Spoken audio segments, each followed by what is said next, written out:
حضرت بلال ابھی بچپن میں چھوٹے سے تھے کہ والد انتقال کر گئے. یتیمی میں پرورش پائی جناب بلال نے، یتیمی میں. اور پھر دو بہنیں، ایک والدہ، ایک بھائی. حضرت بلال حبشی کا یہ خاندان مکے میں بکتا بکاتا کسی طرح عبداللہ بن جدعان کے پاس پہنچ گیا. بڑا پکا کافر تھا، بڑا پکا. ذرا اسلام کی روشنی چمکی نہ تھوڑی سی، حضرت ابوبکر صدیق رضی اللہ تعالیٰ عنہ اس رستے سے گزرتے تھے.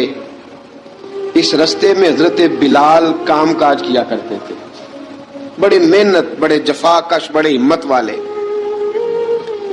حضرت صدیق اکبر نے ایک دن روک کے کہا، بلال کب تک تو اتنے خداؤں کو پوجتا رہے گا؟ کب تک تو اتنے خداؤں کو پوجے گا، جگہ جگہ ماتھا ٹیکے گا؟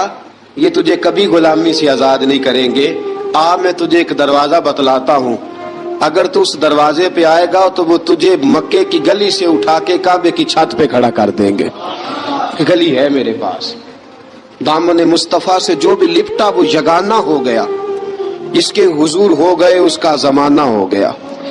حضرت بلال حبشی رضی اللہ تعالیٰ عنہ کو بات بتلائی. سلیم الفطرت آدمی تھے، سنجیدہ آدمی تھے، اچھا مزاج رکھتے تھے، فہم و فراست رکھتے تھے. جناب بلال نے کلمہ پڑھ لیا. کلمہ پڑھ کے نا تو سب لوگوں نے کہا، بہت سارے لوگوں نے اپنا اسلام چھپا کے رکھا ہوا تھا. دو واقعات ایسے ہوئے کہ حضرت بلال کا اسلام ظاہر ہو گیا. کسی کام سے بت خانے بھیجا عبداللہ ابن جدعان نے.